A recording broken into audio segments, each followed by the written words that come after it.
Hey you guys, it's Kirix, and I wanted to do a comparison video for you guys of the new Minifee Moe Line body versus the Minifee A-Line body. Unfortunately, I don't have all of the configurations to be able to show you all of them, but I'm happy to show you what I do have, and hopefully this is helpful for you guys. Our lineup here includes the three dolls that I have here. They're all dolls that I own. And all the way on the right, there is a Moe line with the Glamour Bust and the Moe mag-on feet. Then in the middle is a Moe line body with the large bust option and the A-line mag-on feet. Then all the way on the left, in natural skin, is a regular A-line minifee girl with large bust and cutie legs. So here you get to see kind of them all next together, and you can see that a lot of the height difference is in the legs, actually. I would have thought there would have been some more in the torso, but turns out it's mostly the legs. All the way to the left here are the different type of magnetic feet adapters. On the bottom is the Moe Mag feet. Next up from that are the A-Line Mag high heel feet.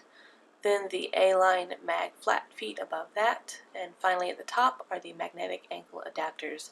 I'll be showing individual pictures of these later on, but I figured you'd like to see the, kind of a top-down view of them as well.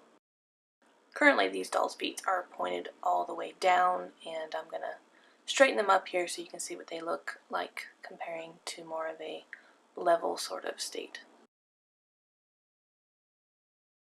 Here we have a top-down view of the Moe line versus the A-line mag-on foot. On the right is the Moe line, and on the left is the A-line. The big thing to note here is the length difference, as well as the sort of the shape and the sculpting of the foot. The Moe line is kind of more dainty and has pointed toes. The A-line is a bit more square and, not quite so cutesy, I suppose. Here is a bottom-up view of the feet. The big things here is, again, you can see quite a bit of difference in the way the toes are sculpted, but then also the bottom of the foot. The A-line foot is very flat, whereas the Moe line seems a bit more sculpted. It's not quite as flat. Also, this really highlights the length difference in the foot. I've actually had where my Moe feet will fit some of my USD shoes, which, depending on the style that you're going for, that might be a good thing, might be a bad thing. I'm glad that I have both sets of foot. That way I have more options for shoes. So, I like this sort of thing, but I know there are people that have, definite like and dislike for different styles, but that's why they have the mag-on ankle adapters, which I've got showing here. On the left is one assembled, on the right is one that is not assembled. The way that it works is it has a magnetic base on the bottom with a post, similar to the regular active line ankle or foot, where the elastic hooks onto the post and then the cap on the top goes over, and it ends up looking like a normal Fairyland foot that you are used to. Also note that when you're taking the elastic off of the ankle part, please make sure you hold on to the rest of the resin parts so they don't go flying. There'll be more on this when I do the video about taking a minifee apart. Here we have a torso comparison of the Moe line body on the right versus the A-line body on the left. Again, this is the Glamour Bust on the right and the large bust on the left. My apologies for not having two blank of these to stick together, but you still get the point here, and that there is difference in the size between the two. Again, this is another reason why I'm doing sort of the twirling the bodies later on to show you the difference. Also, here is another angle from the side to kind of really highlight the difference between the large bust and the Glamour Bust. It also shows you a little bit of the difference between the butt and the sort of shoulder and back placement of the A-line versus the M-line too. Next up, I'm going to do some video here of the two Moe line large and Glamour Busts that I have next to each other, hopefully to give you guys more of a 3D sense of the comparison of these two pieces.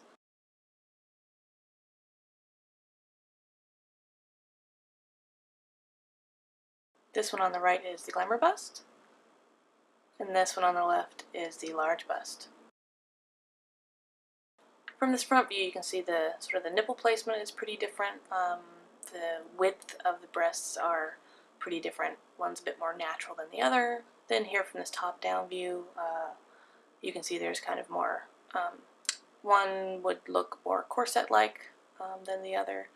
Also, one sticks out a lot more than the other, so some of your shirts may or may not fit with the Glamour Bust. Be prepared for that. I know I had to go through that myself.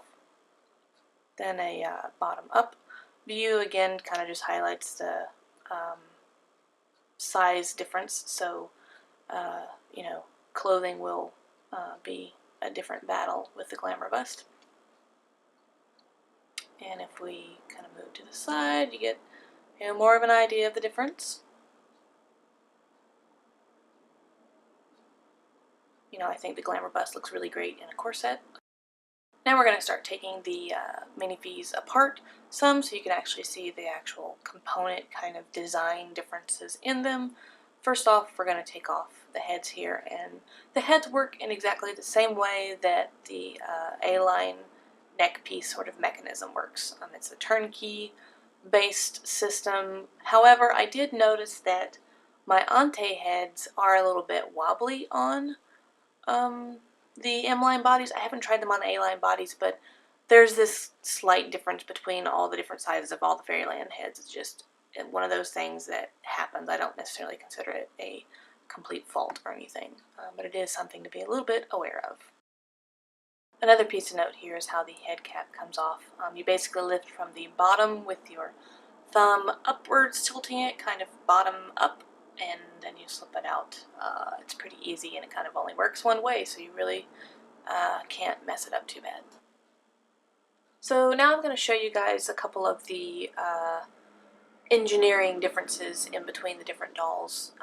I'm not going to do the full this is how you take apart and put together the doll. I think I'm going to do that in a separate video, so in this we're going to skip between, you know, pieces and kind of show you the difference between a regular minifee and the M-line.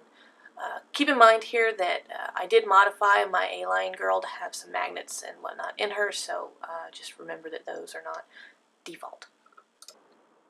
Here you can see the back of the M-line and the A-line here.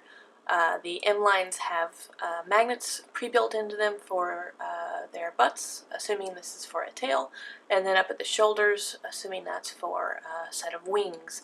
One thing I will note is you can see the difference in the location for where the magnets naturally sit. It's interesting that that's the case. I mean, it won't really make too big of a difference when you put wings on, depending on what size they are and whatnot.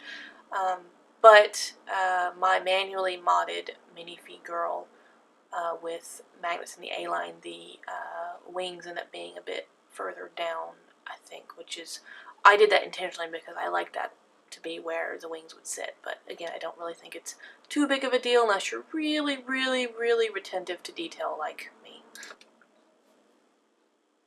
Here we're going to get into a bit more detail in regards to some of the engineering differences between the Active Line and the Moe Line girl. On the left is my normal skin large bust torso from my A-Line girl, where I manually modified magnets into her myself.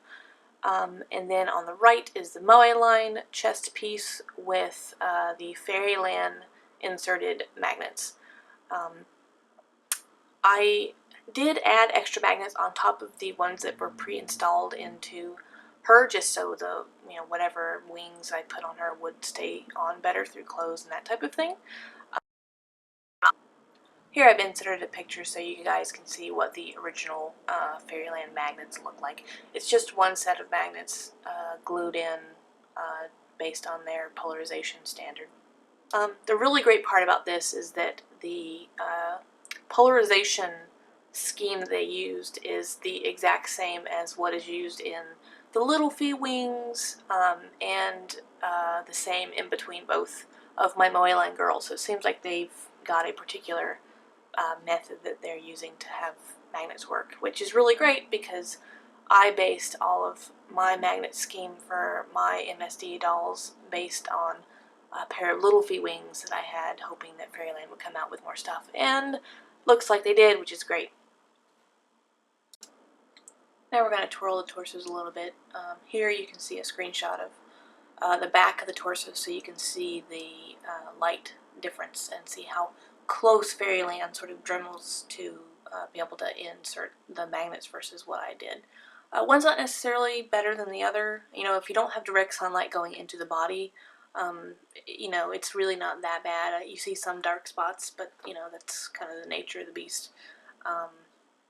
You know, it's just kind of how it is. You know, it was really nerve-wracking for me to Dremel into my A-line body, and, you know, you can't really get extra torso, so if you mess up, you know, you're out a $400 doll. So it's really nice that Fairyland is now doing this for people. I think it's a great thing. Next, we're going to compare some differences between the upper torso armholes. There's a little bit of difference, but I really don't see there being a ton of purpose to that difference. So, you know, nothing too much to highlight there. Then we're going to take the Moe torso and see if it fits on the A-line regular middle torso, and it does. And then vice versa. You know, A-line top does fit M-line top, which here you can see for just a second there's like a gap there that seems off. But actually, I checked and it, you know, looks like that it's still there with the M-line torso piece too, so that's normal. Now we're going to compare the middle torso piece. The A-line on the left has no sort of channel, it's just one big drilled out area. The M-line torso does have a channel in the middle, that way you don't end up crossing elastic pieces, which is kind of cool. I think it also probably really helps with structural integrity. So now we're going to turn these guys up so you can see the stomach and then the bottom part. The A-line piece on the left doesn't have the butt part, so we're going to pick up the A-line butt to compare here. And quite a bit of difference overall, really. And here you can see that the A-line has a magnet in there that was modified by me, not default from Fairyland, so just keep that part in mind. Also, the M-line did come with the first magnet initially pre-installed, and it already had the extra space to add another magnet, so I did. So I didn't have to do any dremeling for that, that's just how it was designed. To have that extra space, so I figured why not put another magnet, because, you know, tails and stuff I have found have a harder time staying on the more clothes you have, and yeah, so I thought that was a good idea, and it did work out well. So one thing I did notice while I was taking these guys apart is the elastic length difference between the different parts. So here I'm showing the A-line arm elastic on the left and the M-line arm elastic on the right. My A-line elastic is the same exactly as what I had that came in the doll when I first purchased her. Granted, she is a few years old, but I don't think the elastic would have stretched out quite that much in that amount of time. Yeah, it's really interesting that they're that big of a difference. The arms on the M-line do seem a little, I guess, kicky or tight, but not to where I would expect that much of an elastic difference. And here you'll see the difference between the torso and leg elastic. Again, it's a huge difference. On the left is the A-line elastic, and on the right is the M-line elastic. I think the torso part of the M-line is actually strung really well, at least mine were. I wouldn't really change the elastic. But like I said, with the arms, I'm definitely going to be excited when they get kind of worked a little bit and the elastic kind of stretches out some. So the last part would be to highlight that the legs are put together differently. The big part to note is the fact that there is an extra knee piece. Basically, they made the ball at the top of the calf piece able to be taken out, which I personally think that Fairyland is eventually going to do fantasy parts that will integrate in with this now new knee part. That's just my personal opinion. There's no rumors or any sort of truth behind that I know of, other than the fact that that just makes sense in my brain. But you know, I don't really see any other point to them having that part separate. It doesn't really improve any of the posing compared to the other leg, as far as I can tell.